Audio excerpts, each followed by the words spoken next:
mastigando o quê? É a batatinha, batatinha. Não, batatinha não.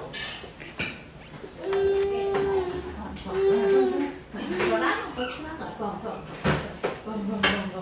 Vamos. Boa noite!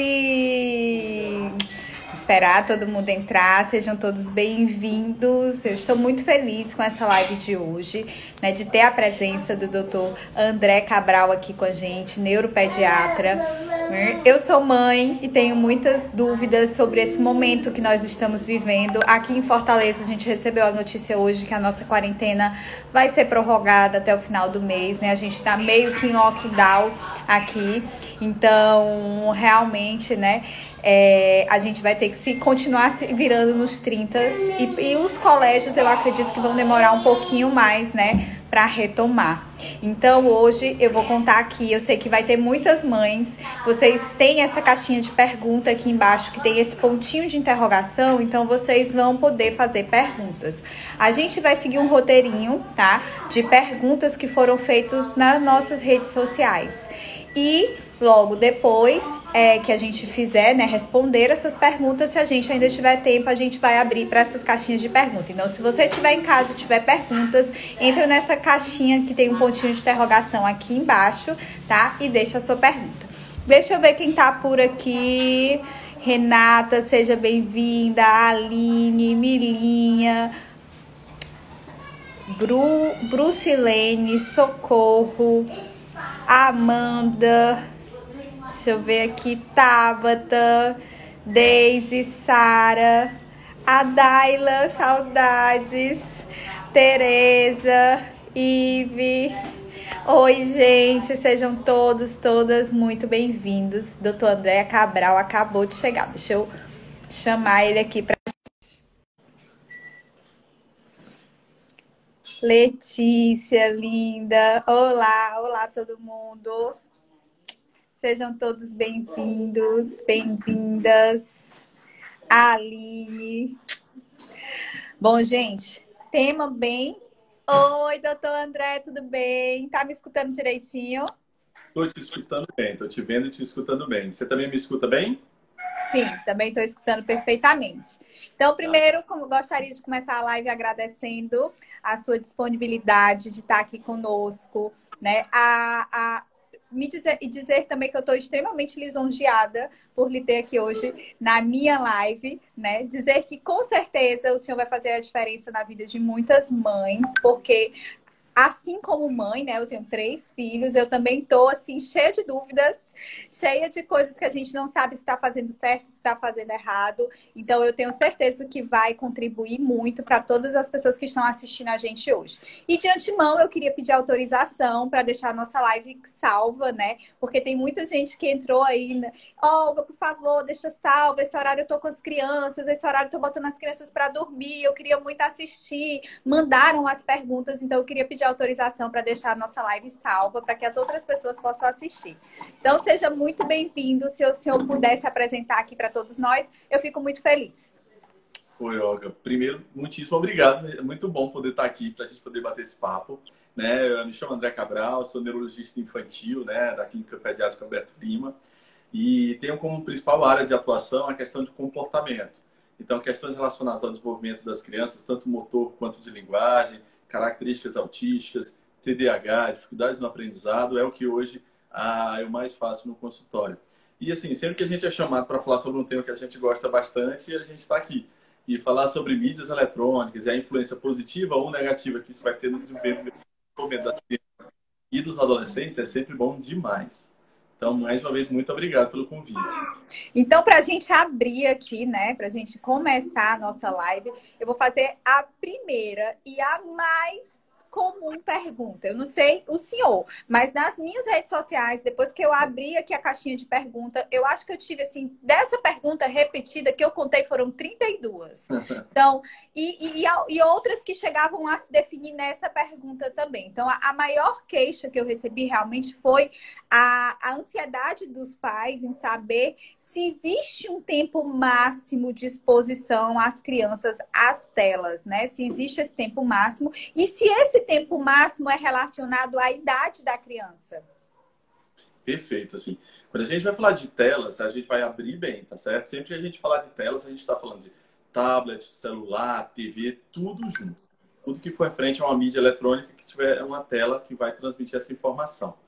Existe uma recomendação da Academia Americana de Pediatria que pede para que não seja apresentada as mídias eletrônicas para as crianças menores de 1 ano e meio. A Sociedade Brasileira de Pediatria, ela pede para que não apresente antes dos 2 anos. Mas então a gente vai concordar que até 1 ano e meio e 2 anos a criança não deve ter acesso a uma mídia eletrônica sozinho. A única mídia que é liberada pelas duas é a teleconferência. Então isso que a gente está fazendo agora, isso é liberado para crianças pequenas. Porque houve um entendimento que, como há uma interação, uma troca, não seria um problema para a criança usar essas mídias. De 2 anos até os 5 anos de idade, o tempo máximo permitido, adequado, é de 1 hora por dia. Enquanto que crianças acima de 5 anos, estipula-se que o mínimo possível, mas não ultrapassando 3 horas por dia de tela. Eu vou lembrar sempre que o que a gente está vivendo agora é um momento totalmente diferente e que nenhum consenso, nenhum guideline, nada previa que ia acontecer. Então, a ideia hoje de conversar sobre esse tema não é também de trazer mais ansiedade ou pressão para os pais. A gente vai conversar sobre como funciona no mundo ideal, aquele em que a gente está vivendo a nossa vida normal e que pode dar aos filhos uma chance de um maior desenvolvimento. Hoje, nós estamos vivendo um confinamento e isolamento restrito das atividades do dia a dia. Então, é óbvio que a gente vai extrapolar e muito essas horas preconizadas. E isso não vai ser o prejuízo. O prejuízo é um retorno, a gente não conseguir trazer, né, a normalidade. Mas o ideal é 0 mídia até os 2 anos, de preferência pelo menos até 1 ano e meio, 1 hora de 2 aos 5 e 3 horas no máximo a partir dos 5 anos. Lembrando sempre que a gente precisa de uma programação de qualidade, né? A programação é extremamente importante. Entendi. Bom, realmente nesse tempo de quarentena tá quase impossível manter esse tempo. Até porque, né, doutor André, por exemplo, a minha filha que está no Infantil 1, ela tem 4 horas de aula virtual. Porém, é uma aula onde existe interação, né? Então, como o senhor relatou, é menos ruim ou não é prejudicial? Exato. Essa hora que é de teleconferência, seja teleaula, uma teleconsulta, ou mesmo o que a gente está fazendo aqui, uma live como essa, ela não entra no tempo prejudicial das telas. Porque a gente não vai ter nesse tempo contado como um momento só de espectador, vai ter a interação, vai ter a troca. É verdade que esse tempo de tela, às vezes exagerado, né, da videoaula muito grande, não consegue segurar a atenção e foco por tanto tempo. A gente pode até conversar sobre isso. Então, fazer 4 horas de teleaula é extremamente cansativo, né? Quem faz algum curso à distância, uma pós, uma especialização, sabe que se a gente começa a esticar, é mais cansativo do que você estando em sala de aula ali, olho no olho. Então, para crianças pequenas, isso fica bem complicado, mas ele não entra como um tempo de exposição à tela para se somar aquelas 1 hora ou 3 horas da idade da criança. E assim, eu tenho 2 meninas, né? E assim, eu também sempre falo, está difícil para vocês, está difícil para mim também. Então, aqui também o tempo de tela foi extrapolado, a gente também sabe que isso vai acontecer, não pode ter uma ansiedade ainda maior em cima disso. O que a gente tenta é evitar que isso seja um programa único, as meninas, que elas organizaram aqui, e aí a gente faz com que o tempo de TV possa restringir, mas que vai extrapolar na casa de Perfeito. todo mundo, isso com certeza. Tá falhando um pouquinho. Doutor André? Eu não te ouvi agora, ficou falhado. Tu tá me ouvindo bem? Pronto, tá falhando um pouquinho. Voltou Pronto, agora. eu tô Perfeito. te ouvindo. Falando dessa questão... Tá me ouvindo? Pronto. Falando dessa questão, né? Outra dúvida veio junto a essa interação, né? Como fazer para a criança interagir com a tela, né? Porque a gente está falando muito frisando muito também, é ruim, é ruim, é ruim, mas como fazer para a criança interagir com a tela, né? Na realidade, com o professor diante da tela e prestar atenção nessas 4 horas. Existem tempos ideais de intervalo entre esses diálogos de professor com aluno, ou como fazer para esse aluno prestar atenção nessa aula virtual? Existe alguma dica que o senhor pode passar para a gente? Existe alguma estratégia que nós pais possamos abordar para conseguir uma melhor qualidade de ensino com a tela?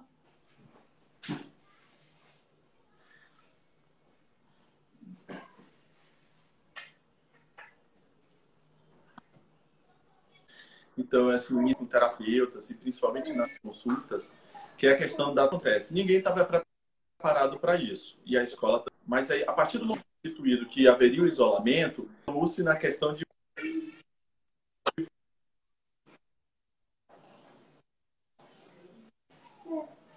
a escola em vídeo e passar para as casas.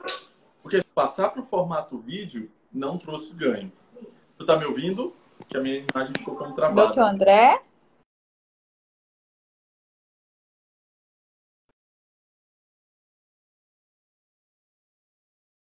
Estou conseguindo lhe ouvir, mas travou, eu não entendi nada da resposta. Ouvindo? Tô, agora tô.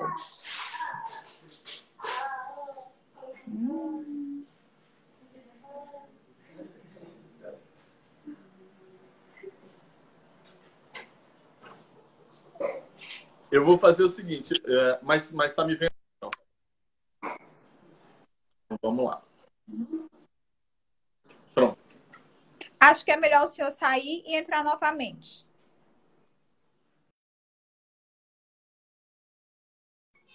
Gente, vamos esperar ele sair e entrar novamente. Mas, bem, sejam todos bem-vindos. Nós estamos falando da questão da mídia com as crianças, né? A influência da tela, da televisão, do computador, das aulas por teleconferência com as crianças. E o doutor André, ele deixou bem claro nesse começo da live que para crianças, deixa eu chamar ele de novo aqui.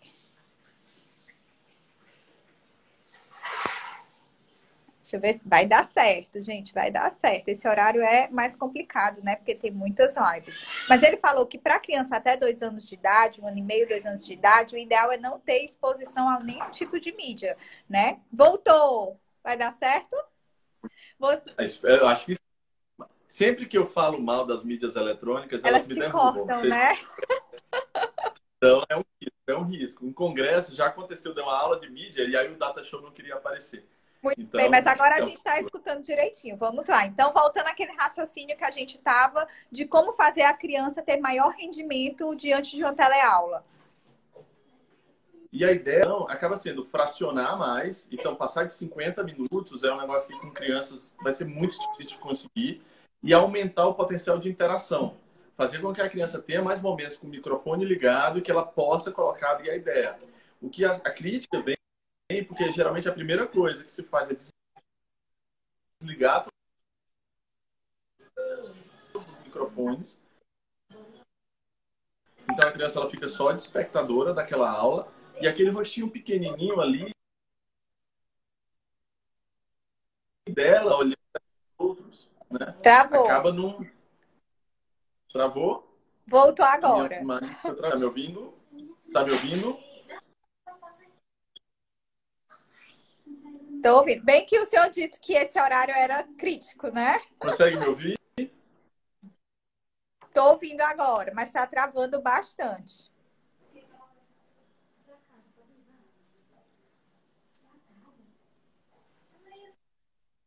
Eu fiz uma live na segunda-feira. Ele disse que crianças, se eu não me engano, de até 5 anos, né? O ideal é 1 hora de exposição. E a partir de 5 anos, o ideal seria realmente aí, no máximo 3 horas de exposição, né? Ele falou também que como essas videoconferências existe a interação entre professor e aluno, ele não contaria, isso não contaria dentro dessas horas que ele passou, né? Que ele disse que era o ideal, era o cenário ideal. Mas ele frisou bem que a gente está num momento diferente, né? Ninguém nunca pensou que ia passar por uma situação desse tipo, com essas características. Então, a gente também não pode se cobrar muito diante desse momento, porque é um momento extremamente atípico. Voltou? Voltei. Vamos ver se agora fica bom, né? Vamos lá. Então, voltando à resposta da pergunta, como a criança interagir mais com a mídia. Então, essa questão de deixar o microfone ligado, deixar a criança falar. Fracionar bem a aula, né? Aumentar o poder de interação. E, claro, trazer para questões do dia a dia. Evitar ser uma coisa muito expositiva, mas ser muito mais interativa. Isso favorece com que a criança preste atenção. Entendi. Outro quesito que foi levantado foi a relação da exposição às telas com a violência, né? O aumento da violência da criança, do comportamento violento.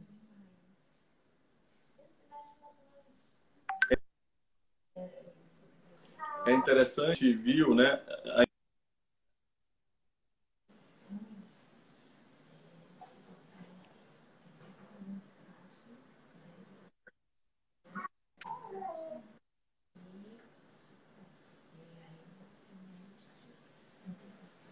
Consegue me ouvir?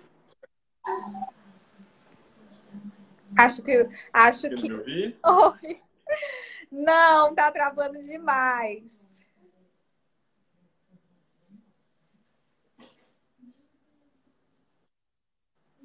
Tá travando muito, doutor André. Oi, Olga. Você está conseguindo me ouvir? Mais ou menos. Não é. Gente do céu, o Instagram está bugando a nossa live, né? Enfim, a gente está tendo um pouquinho de dificuldade, mas não se preocupem, porque caso fique muito ruim, eu vou fazer essas perguntas e eu vou pedir para o doutor André gravar vídeos falando, e aí eu vou disponibilizar lá no nosso canal do Telegram. Então, se você ainda não faz parte do nosso canal do Telegram, quando acabar aqui a live, eu vou deixar um arrasta para cima para você entrar no canal do Telegram e eu vou pedir para ele gravar vídeo com essas respostas, né?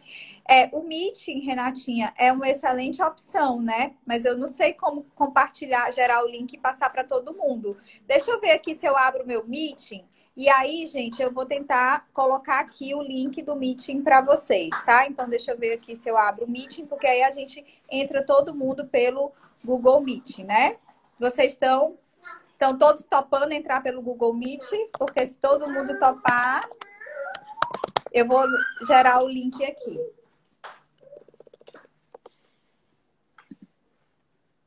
Deixa eu abrir aqui, aí eu vou jogar o link aí para vocês.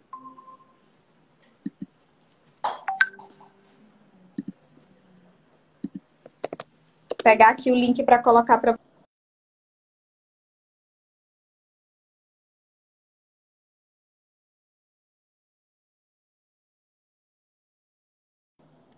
quem nunca entrou no Google Meet, pode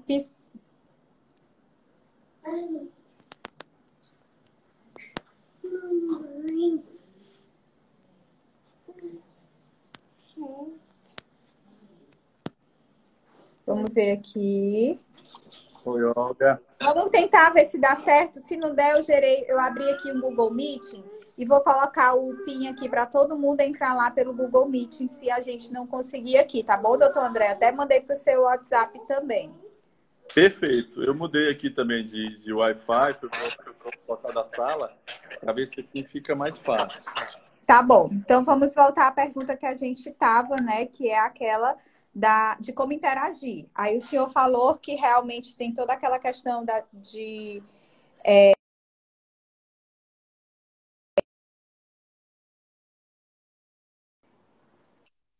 tempo, né? De exposição. as mídias, toda aquela questão, deixa eu virar aqui minha câmera de novo, que eu cliquei no celular, toda aquela questão de interação do aluno com o professor, que isso faz muita diferença, né? E a questão também de fazer a criança se movimentar mais e não ficar olhando só para aquela telinha, não é verdade? É verdade. Quanto mais a gente consegue de interação, quanto mais a gente consegue, né, de troca, melhor e a gente fica, para poder passar mais tempo com que ela fique atenta a gente, entendeu? Então o segredo é esse mesmo, é conseguir aumentar dessa forma. Perfeito. E aí, quando a gente fala, a gente voltou também para aquela questão da violência, né? De como, de repente, a exposição às telas pode deixar a criança ou influenciar na questão da resposta violenta da criança, né? De tornar a criança mais violenta.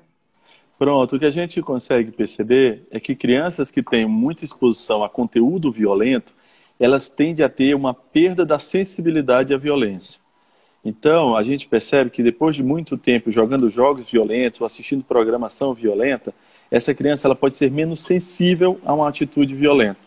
E aí, num momento de maior raiva, né, de você ter uma perda maior do controle, ela é mais suscetível a realizar um ato violento.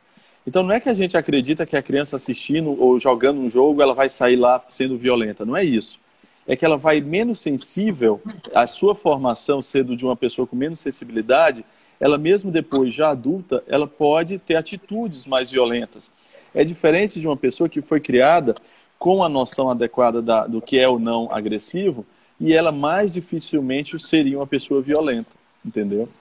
Então a gente tem que evitar programações violentas na TV, programações violentas no videogame, porque a gente vê que a longo prazo isso realmente é prejudicial.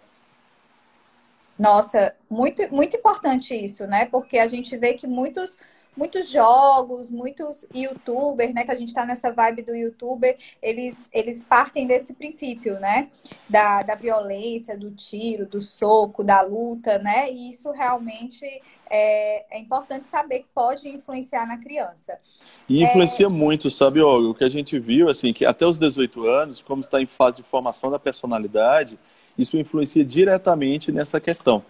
Outros pontos que a gente percebeu depois é que crianças que eram muito expostas à violência, elas tinham, em algumas delas despertavam um comportamento mais ansioso. Elas começavam a achar que o mundo era ainda mais violento do que o que é de verdade. Então, o transtorno de ansiedade também se apresenta de forma mais importante em crianças expostas a jogos ou a mídias violentas na TV. Na verdade, a gente não conseguiu achar nenhum único benefício de uma criança ser exposta a esses jogos.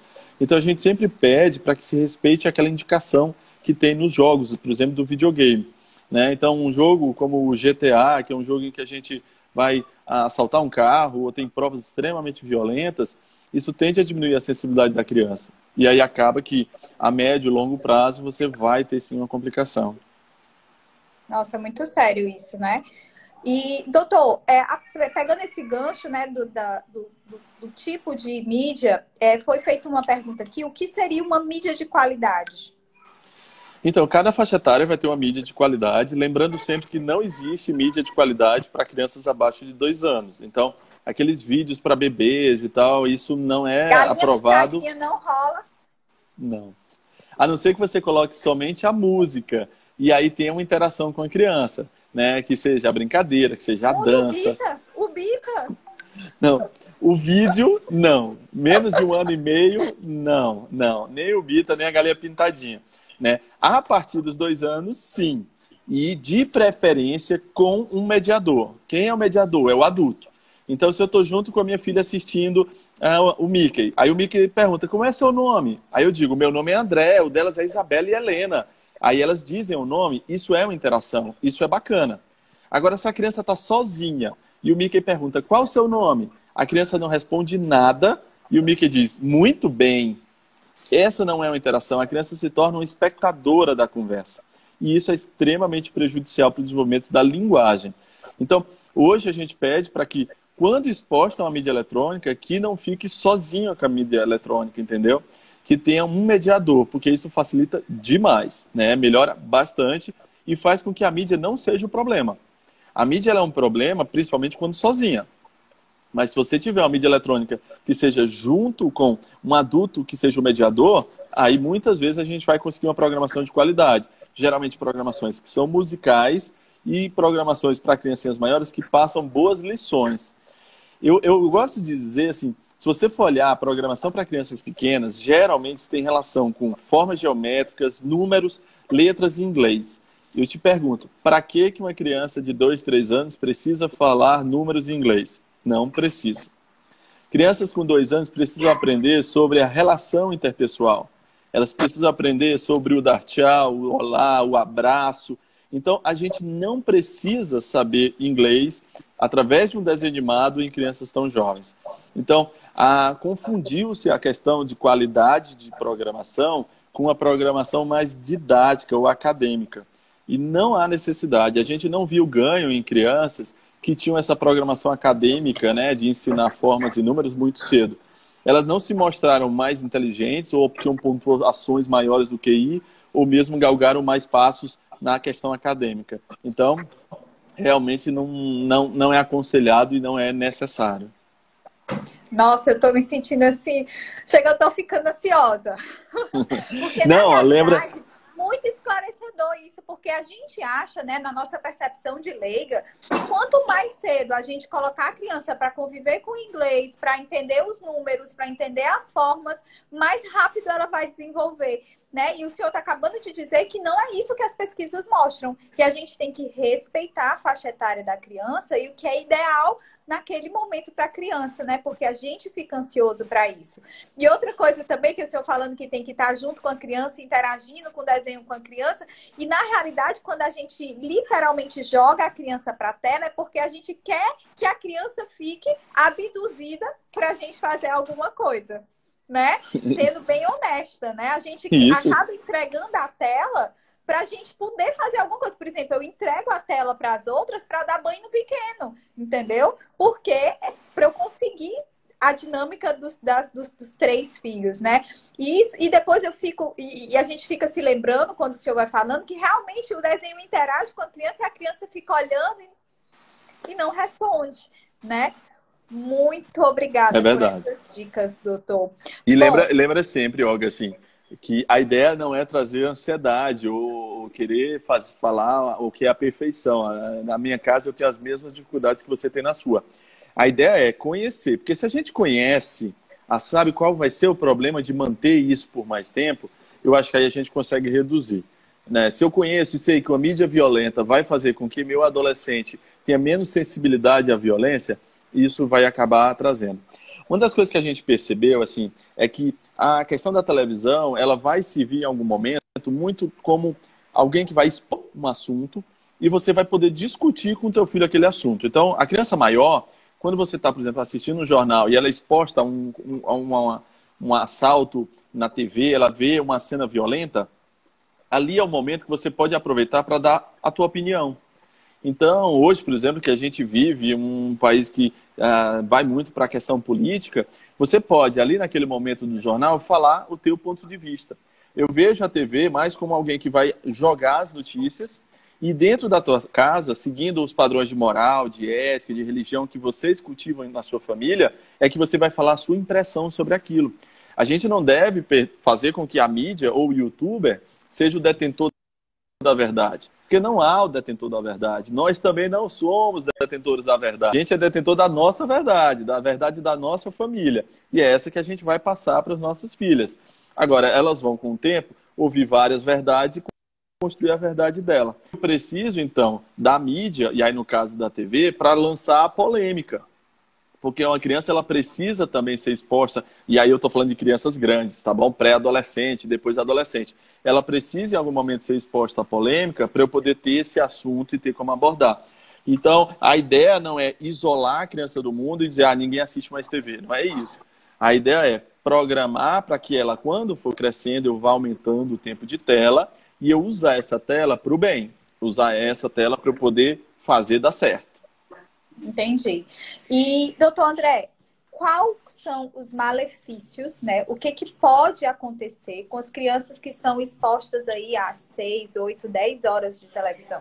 Ou de computador, ou de TikTok? É, o TikTok tá na moda agora O também, né? TikTok interage, então o TikTok pode? Olha, o problema do TikTok, assim, é que ele não é muito da interação. Pelo menos eu entendo pouco do TikTok, eu entendi mais do TikTok com meus pacientes. Tem um bocado de coisa que eu aprendo com a minha galerinha, os meus pacientes. Ele, como tem os vídeos para ser feito, e aí tem a questão da rede social, a rede social ela tem que ser sempre muito vigiada em crianças. Então, a gente abre a porta para a rede social, a gente está abrindo a porta para o mundo. Então, deixa uma criança com acesso às redes sociais, é como se eu deixasse realmente ela aberta.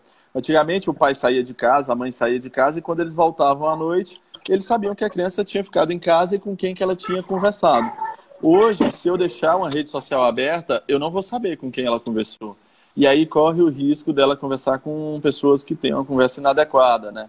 Então, a rede social acaba sendo um problema para crianças pequenas por causa dessa overexposição.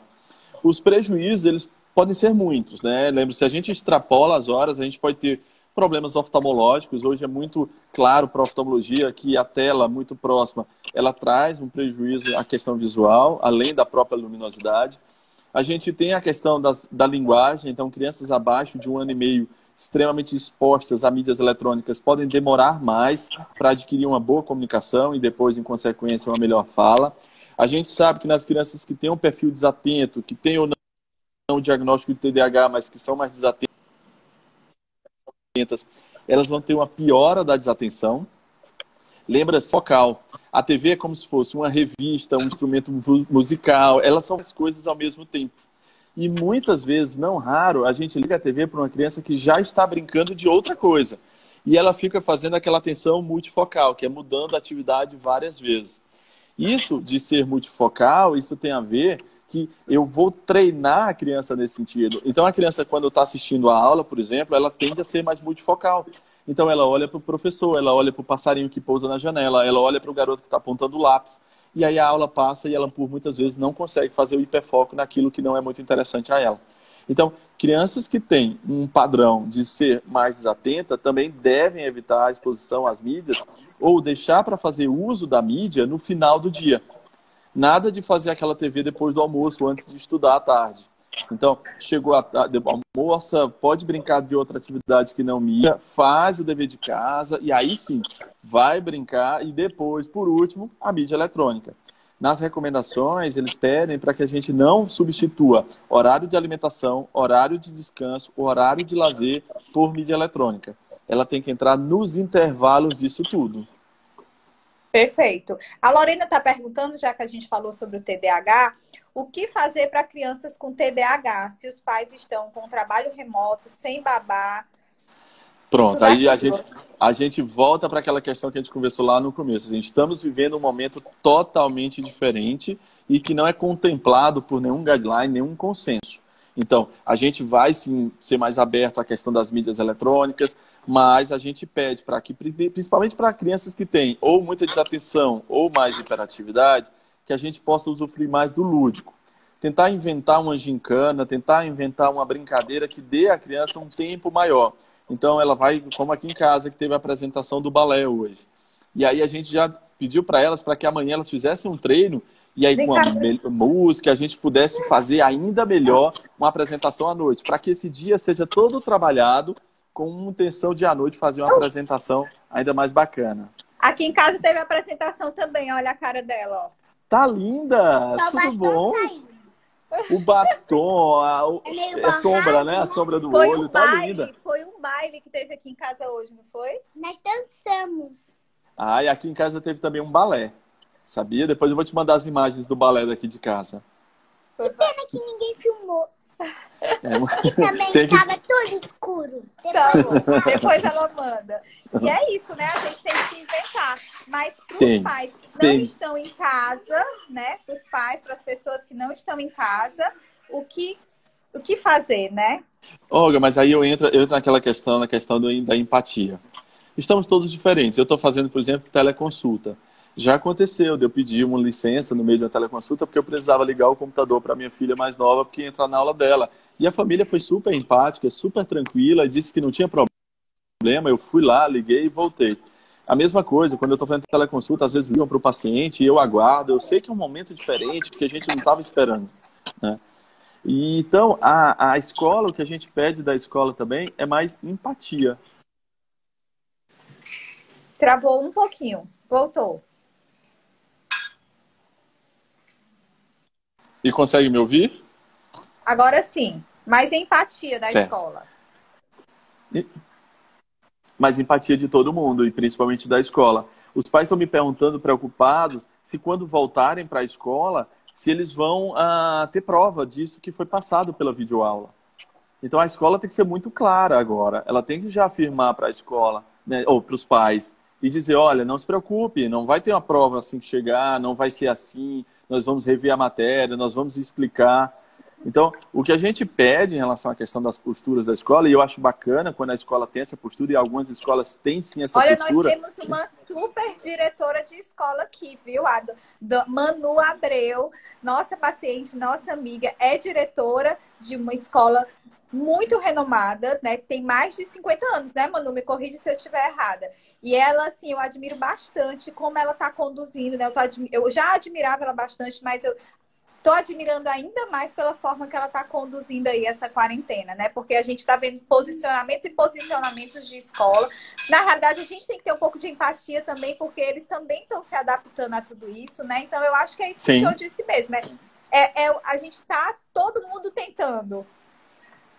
Todo mundo tentando. A ideia sempre é tentar e ser claro, né? E tem que ser claro, tem que ser transparente. Mostrar que está tentando, querendo acertar, que pode não acontecer de primeira, mas que com o apoio também das famílias, isso vai dar certo, vai funcionar. O senhor falou que o ideal é a criança chegar, almoçar, descansar, fazer a tarefa, brincar um pouquinho, né? E, por último, ver a mídia. Isso não interferiria no sono da criança, na qualidade do sono da criança? Quanto tempo antes de dormir a gente precisa desconectar essa criança? Bacana isso, porque a gente sabe que a luz, principalmente a luz azulada do tablet, do celular, ela diminui a produção da melatonina, que é quem faz com que a gente possa induzir o sono. Então, se a gente estiver assistindo o celular e dizer, pronto, agora vai dormir, a criança não consegue. Ela precisa de 30, 40 minutos de escuro para poder produzir isso. Então, a ideia é que não ultrapasse, se eu quero que meu filho durma às 9, a mídia não pode ultrapassar às 7h30, 8 horas da noite. Um conselho, uma vez eu vi de um paciente que eu achei muito legal. Ele colocou um horário, não foi o horário para dormir. Na casa dele não tinha horário para dormir, mas tinha horário para mídia. A partir de 8 horas não tinha mais mídia eletrônica. Se você quiser ler um livro, se você quiser desenhar, se você quiser olhar para cima, pode. Não precisa dormir, mas não tem mídia eletrônica. E ele conseguiu que as crianças dormiam 9, 9h15, porque depois das 8 elas iam para alguma atividade que geralmente dava sono. Então ele conseguia que elas dormissem sem obrigar o horário para dormir. A gente não precisa obrigar ninguém. O sono é prazeroso, é bom dormir, né? Mas se a mídia eletrônica estiver presente, ela não deixa a criança dormir, entendeu? Então, a ideia é realmente você regular a hora da mídia. E depois disso você vai ver que o sono chega mais fácil. Então, falando aqui da televisão. Gente, a televisão da mesma maneira, né? Isso, é uma mídia, todas as telas. É uma tela também. São todas as telas, né? Bom, em relação à obesidade, a gente tem alguma relação dessa exposição a telas com a obesidade? A relação com a obesidade é bem estreita.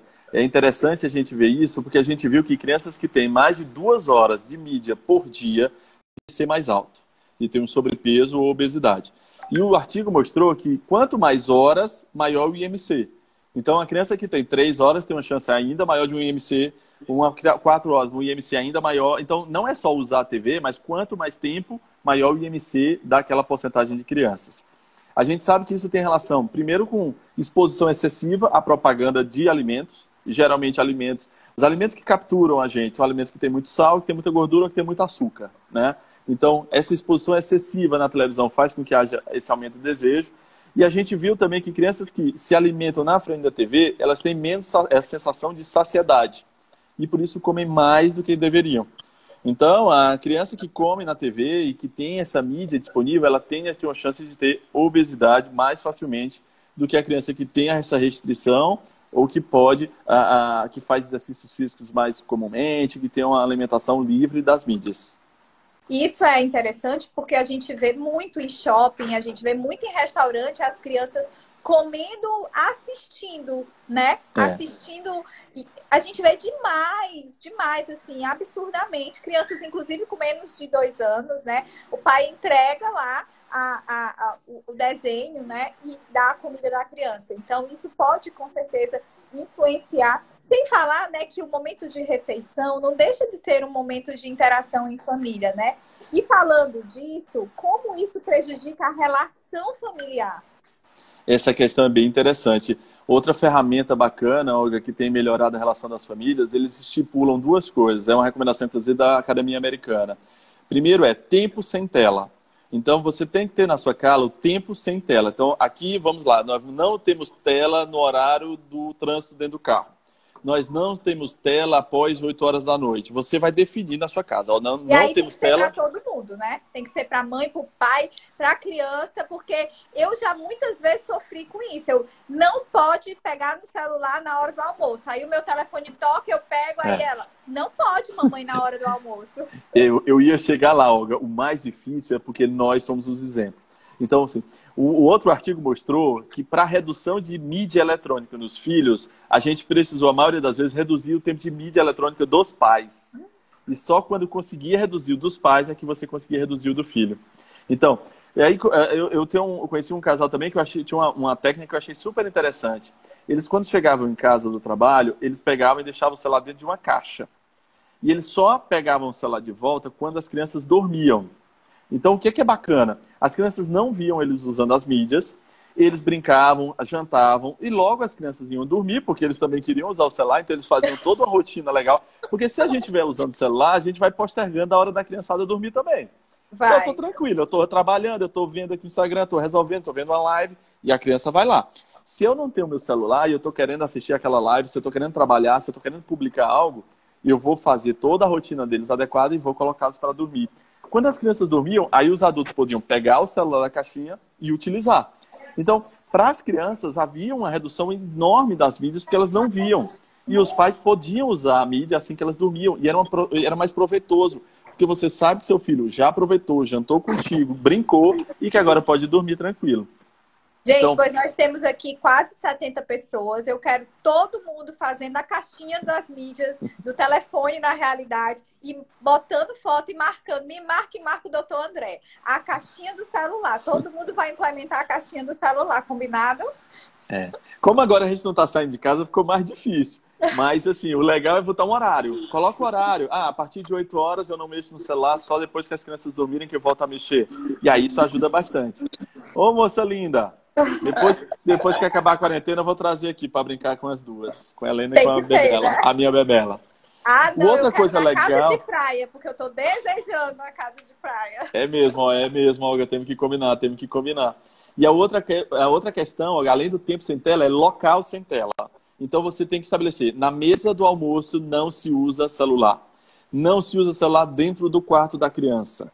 Não se usa... Você diz os cantos que não tem celular. Então você vai ter tempo sem tela e vai ter local sem tela. Quando você consegue isso, você estabelece uma rotina muito bacana e a redução ela é drástica só com essas mudanças. É bem legal fazer isso. Então, por exemplo, aqui a mesa do almoço e do jantar não tem tela, não é aceitável. Você citou o shopping. Para tirar um pouco da ansiedade de quem usa isso, não é fácil tirar, tá bom, gente? A gente está falando aqui, não é a partir de amanhã você vai tirar, super fácil. Não é. É um pouco mais fácil não colocar. Então, para quem está com os filhinhos bem pequenos e que está ouvindo agora, o ideal é não colocar. Mas tirar, deve tentar aos poucos. Não recomendo nessa hora agora da quarentena, porque os pais estão extremamente ansiosos com a questão de saúde, a saúde de um familiar, a questão financeira. Então, a ideia não é trazer mais uma preocupação, não. Mas quando as coisas voltarem ao que a gente chama de novo normal, né, que é sair dessa quarentena, aí sim eu acho que vale a pena a gente tentar reduzir o tempo de mídia. E uma das coisas que reduz é a gente reduzindo a nossa mídia, pelo menos a nossa mídia exposta, aquelas que as crianças assistem a gente a consumindo. E aí ajuda bastante. Teve outra pergunta também que eu achei super interessante. Quando dá para a criança uma tela? Um celular, iPad? A questão assim, do uso, assim, como antes de 2 anos, nunca. De 2 aos 5, a gente vai precisar ou vai permitir que a criança use 1 hora de tela. Como muitos pais usam o aparelho celular, inclusive para o trabalho, né? E o celular, a gente sabe que também, às vezes, profissional da saúde é uma coisa que não é uma coisa muito limpa. Então, deixar uma criança pequena com o nosso celular para a gente que está sempre em contato com o paciente, com muita gente, não é bacana. Nessa hora, você pode ter na sua classe um tablet, por exemplo, da casa. Da casa. A gente tem que ter cuidado, porque às vezes a gente fala que é da criança e a criança assume isso como uma verdade. E aí ela já não quer nem emprestar e ela não quer que você regule o tempo, porque é dela o tablet, você deu, a avó deu, alguém deu.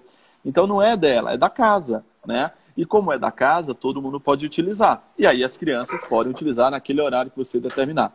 Para o uso do celular, esse é um cuidado maior, porque tem a ver da questão, de novo, das redes sociais.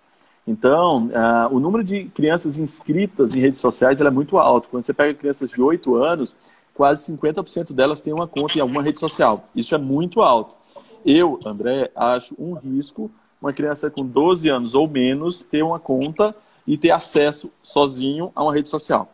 Quando é uma conta supervisionada e que o acesso é sempre mediado, é diferente. Mas eu estou falando da criança ter um WhatsApp, a criança ter um Instagram e ser aberto para que ela troque mensagens com pessoas que não são do controle. Né? Então, menor de 12 anos, eu acho ainda hoje um risco muito grande. E eu conheço várias histórias de consultório de que não funcionaram bem e que a gente teve um prejuízo bem importante para a criança. Entendi. E qual a relação dessa exposição de telas com autismo? Foi outra pergunta bem frequente. A gente percebe que crianças muito precocemente apresentadas às telas tendem a ficar espectadoras de um diálogo, né? Eu costumo usar nas minhas aulas uns slides mostrando o desenho animado da década de 80 e 90, eles conversavam entre eles. Enquanto que os desenhos animados de agora, eles olham nos nossos olhos, eles olham para frente e falam com o espectador. Então a criança que antes ela assistia um desenho animado, ela é espectadora de uma conversa. Eles achavam que isso era ruim e começaram a colocar o Mickey para conversar com a gente. Só que agora, se a criança não responde o Mickey e ele faz um legal, consegue ser ainda pior. E a gente viu que as crianças que estavam habituadas a isso tendem a diminuir um padrão menos, de uma linguagem menos avançada. Então, hoje, tem alguns artigos interessantes que falam sobre atraso de linguagem, tem uns bem interessantes que falam, inclusive, sobre a questão intelectual. Crianças que parecem ter um intelecto menos desenvolvido pela exposição excessiva daquelas que viveram ou cresceram sem telas. Porque a nossa impressão como pai é o contrário. O mundo é muito moderno, todo mundo usa computador, eu vou colocar desde cedo para ele virar um internauta e ele ser um cara antenado. O que a gente viu foi o contrário. Crianças que tinham muita tela, elas tinham uma menor habilidade social e, por isso, um ganho cultural, um ganho educacional abaixo daquele outro grupo que não tinha tela. Nossa, são muitas informações. A questão do sono, Olga, só que a gente falou sobre o sono, a gente tem um artigo interessante, eu gosto muito desse artigo, porque esse é um dos que eu acho que é bem emblemático. Ele viu que crianças que tinham TV no quarto dormiam menos que crianças que não tinham TV no quarto. Ou seja, não é só a preocupação de ter ou não ter um tempo maior de tela. Se eu tiver uma TV no quarto do meu filho, eu já estou levando ele a uma probabilidade de um sono pior.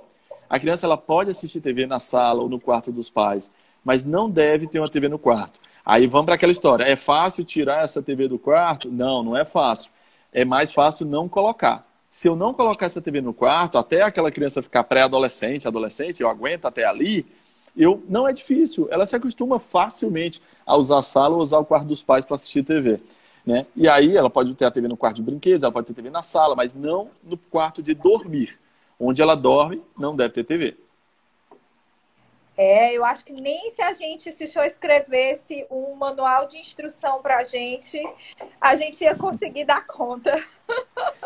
Mas aí volta assim, é muita informação? Mas a ideia é que a gente pegue um pouquinho de cada e vá tentando usar, né? Então, por exemplo, essa questão da mídia da TV no quarto. Isso é uma coisa que eu consigo aqui em casa, a gente não tem TV no quarto das meninas. Aqui elas não sentem falta. Eu já elas não tentei sentem colocar, mas o meu marido não deixa. Valeu, Valderi, mandou ver, tá certo. Mandou bem, né? Ele tá certo. E o pior é que ele tá assistindo, ele vai dizer, eu não disse, né? Já ele faz um joinha aqui embaixo. Né? Com certeza. Assim, Valderi, aí contando logo aqui para todo mundo, assim, Valderi é um grande amigo, desde a 5ª série lá do Colégio Cristos, né? Cirurgião plástico de mão cheia, já me socorreu. Eu e parte da família grande, assim, uma parte grande da família já foi socorrida por ele, né? E a gente tem um carinho enorme por esse casal. Ai, que coisa boa, doutor. Deixa eu dar uma passadinha aqui nas perguntas que as pessoas Vai lá. fizeram. Deixa eu ver aqui. É verdade que o excesso de atividade da criança pode justificar a fase de mordidas na escola? O excesso de exposição? Pronto. As mordidas é interessante, assim. Quem é que morde? Morde as crianças pequenas. Crianças pequenas mordem. Por quê? Porque elas não têm uma habilidade de lidar com a frustração. Então, como elas não têm um poder de comunicação ainda adequado para lidar com a frustração, ela vai lá e morde. Quando uma criança grande morde, o que é que acontece? A gente volta para o mesmo problema, lidar com frustração. Então, se tem uma coisa que eu acho que é importante ensinar para os filhos, assim, vamos lá, eu posso não conseguir ensinar nada de mídia, nada disso, mas eu tenho que ensinar uma coisa muito importante. O que é que eu vou ensinar primeiro? Eu vou ensinar meu filho a se frustrar. Se ele souber lidar com a frustração, ele vai longe. Quem sabe lidar com a frustração, Olga, a porta bate na cara, a gente vai tentar outra porta. Se eu não sei, aí eu choro, eu esperneio, eu grito, mesmo quando adultos. Quantos adultos, quando recebem ou não conseguem procurar outra porta, outra janela? Então, saber lidar com a frustração é uma das principais habilidades que a gente deve ensinar para a criança. E a gente ensina em casa. Uma vez eu vi uma grande artista famosa falar que não dava não para a filha porque ela sabia que a vida já ia dar muitos nãos. E ela não queria ser uma pessoa. E é uma pessoa muito famosa. E eu fiquei imaginando, gente, uma garota dessa, se não receber o não da mãe, de quem que ela vai receber o não? Né? Então, é de casa que a gente dá o não. Nunca você vai se arrepender de ter dado o não, claro, quando for um não adequado. Porque ali vai sair o poder de argumentação da criança, o poder de resignação, a resiliência. Ela aprende muita coisa bacana ali. Preste atenção, as crianças que sabem lidar com frustração, elas se dão bem na festinha, elas se dão bem. A gente tem que... Eu sou muito perguntado sobre a educação infantil, sabe, Olga? Eles me perguntam muito sobre a fórmula, assim, qual é o segredo. E eu costumo dizer que não tem fórmula porque cada criança é diferente. Então, eu tenho duas meninas e cada uma é de um jeito diferente. O que eu tento fazer e o que eu passo para os pais não é como educar, mas é cada um conhecer o seu filho para saber como é que ele é. E aí, conhecendo bem o filho, tu sabe como agir. Se o meu filho é mais ansioso, eu não vou ficar dando prensa nele. Entendeu? Se o meu filho ele é muito para frente, aí isso eu dou uma segurada melhor. Então eu não posso agir igual com toda criança, porque cada um tem um perfil. A ideia é conhecer o perfil da criança e em cima disso trabalhar. Então crianças que mordem, né, geralmente são crianças que têm um menor poder de comunicação. Não estou falando só crianças que têm atraso na comunicação, não. Crianças às vezes se fala bem, comunica bem, mas na hora da frustração ele vai lá e morde, porque ele não consegue pensar no plano B. Entendi. E isso é importantíssimo, né? Assim, eu tô chegando, meus olhos estão... Meu coração tá palpitando, porque eu vejo muito isso, eu assisti um documentário recente que falou isso, inclusive relacionou com índices de suicídio de adolescentes, de crianças, né? Porque as crianças, a gente, na nossa época, né, a gente tinha aquela cultura do que a gente tem que crescer, tem que batalhar, tem que ralar, momentos difíceis vão acontecer. E aí, quando vem toda essa era positivista, né? Toda essa questão do positivo, de tudo vai dar certo, todo mundo vai ser grande, tudo é parabéns, tudo tá maravilhoso e não existe a frustração, aí a gente tem esses transtornos, né? Esses transtornos de ansiedade, esses transtornos de depressão, porque a criança realmente ela não sabe lidar com essas situações, né? Porque ela não está acostumada. Não é que a gente tem que acostumar a criança a sofrer, né? A ter essa quebra, mas a gente precisa ensinar a criança a saber lidar com a situação, né? Isso. É como você falou, assim, existe hoje uma cultura enorme de pressão para que as pessoas sejam líderes, que sejam falantes, né? Tem que ser palestrante. Essa questão, por exemplo, fazer uma live. Fazer uma live não tem a ver só com uma questão assim, de ser ou não habilidoso. Tem a ver com gostar disso. Se a pessoa não gosta, ela pode ser um baita de um profissional, um excelente profissional, manda ver no consultório, no escritório, mas ela não gosta, ela não quer se expor, ela não acha... Eu gosto de passar essa informação, então estou aqui. Mas tem gente que não gosta. Então, existe hoje uma pressão enorme, porque a pessoa tem que se expor, tem que ser líder, tem que ser. Se você for atrás das pessoas que passam uma vida melhor, você vai conhecer pessoas que têm uma vida mediana. mediana não é medíocre, mediana. Ele não é nem o mais alto, nem o mais baixo da turma, nem o mais magro, nem o mais gordo, não é a maior nota, não é a pior. Ele passa com menos estresse pela vida. Ele atinge os seus marcos e seus objetivos sem necessariamente ter uma cobrança de manter-se lá em cima, mas também não estar lá embaixo recebendo toda uma pressão. Então a gente precisa passar pela vida de uma estrutura mediana, atingindo as marcas que são colocadas. Uma coisa bacana, o ser humano ele é inteligente na sua maioria. O QI médio do ser humano é em torno de 100. Então assim, a gente vai ter 95% das pessoas com QI de 100. O QI mais baixo, ele está lá em 1% da população, e o superdotado também. Aquele garoto que senta lá na frente, não é que ele é mais inteligente que o garoto do fundão. É que ele tem mais interesse no ganho acadêmico. Então, o que eu tenho que fazer é pegar o garoto que está lá atrás e mostrar para ele que pode ser interessante o aprendizado e ele vai desempenhar um papel muito bacana. Inclusive, eu fiquei sabendo que o senhor, meu marido e o senhor, doutor, eram do fundão. Médio. A gente sempre foi muito comportado, né? E o Valderi sempre foi um crânio, né? O Valderi sempre foi um crânio. E o Valderi conseguia frequentar todas as panelinhas do colégio. Ele era da galera do fundão, da galera do estudo, né? Então o Valderi sempre foi um diferencial lá. E o ideal é isso mesmo, é ser plural, né? Quando eu fui procurar um colégio, eu sempre procurava um colégio para ser plural, é o que eu queria. Então é isso que eu acho que é importante, é ser bem plural. Fantástico, doutor André, fantástico mesmo, né? E aí a gente tem uma pergunta aqui, eu tenho uma última pergunta que eu tô deixando por último, tô segurando ela, é uma pergunta surpresa até, que estão perguntando aqui do TDAH, para o senhor falar um pouco mais sobre a questão do TDAH. O TDAH, que é o transtorno de déficit de atenção e hiperatividade, é quando a gente tem características ou desatentas, né, que na verdade é uma atenção multifocal, são pessoas que fragmentam a atenção em várias atividades ao mesmo tempo, ou a hiperatividade, que é aquela necessidade de estar sempre em movimento. Geralmente, crianças com TDAH têm um prejuízo no aprendizado em alguma época da vida, né? Esse T de transtorno tem a ver com prejuízo, porque se eu sou hiperativo, se eu sou inquieto, mas eu estou bem na escola, estou bem com os amigos, é meu jeito e pronto. Mas se eu estou prejuízo na escola, se eu tenho prejuízo com os amigos, a gente chama isso de transtorno. E aí, por isso, o nome TDAH. Nessas crianças, a gente tem que ter um apoio maior na escola e a gente tem que ter também, geralmente, um apoio maior em casa, né? Com a rotina bem definida, com limites bem definidos, menor exposição a mídias, porque senão a gente mais facilmente perde, né, para o TDAH. O TDAH acaba consumindo. O problema do TDAH não é inteligência. Garotos com TDAH são extremamente inteligentes. O problema é produção. Geralmente são pessoas ou crianças menos produtivas. Ele produz menos na hora de uma prova, na hora de um trabalho, e nós somos medidos pela produção. Então, se eu sou menos produtivo, eu vou ser visto como incapaz. E aí há o problema do TDAH, né? Ser visto como incapaz. E, então, hoje o que a gente tenta fazer é deixar cada vez mais as crianças TDAH que sejam mais produtivas. Perfeito. Estão perguntando aqui se os livros do Play Kids o senhor recomenda ou não. Assim, eu não sei se estão falando daqueles audiolivros ou então aqueles livros interativos. Se tiver um adulto junto, sim. Se tiver um adulto junto para fazer a interação, bacana. Crianças acima de 2 anos, né? Só a criança e o livro, não é bacana. Estão perguntando com que idade pode-se entregar os famosos minigames, com joguinhos sem violência?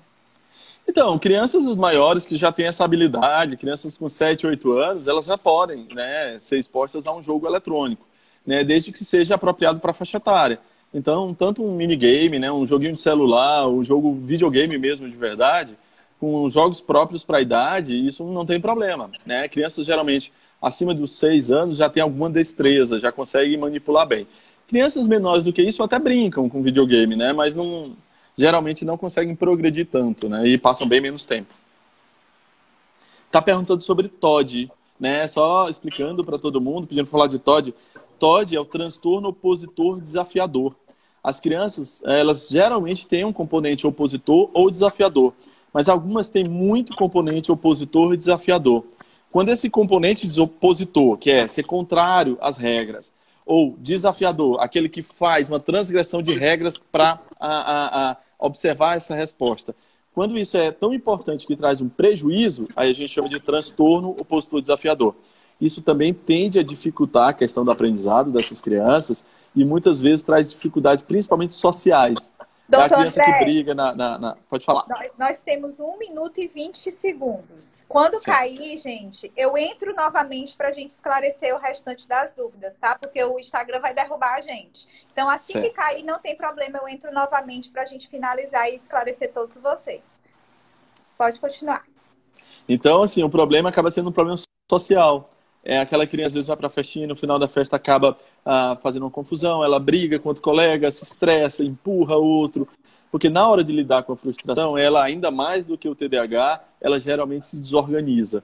E aí o ideal é um apoio, né? Apoio médico, apoio da psicologia, o apoio da família, a depender, claro, do grau, né, de comprometimento que o TOD, o transtorno opositor desafiador, traz para essa criança. Tá. E aí vou sair agora e a gente volta para responder como lidar com as frustrações com a criança de autismo e TOD. Certo, vou sair e Tá? volto também. Tá bom.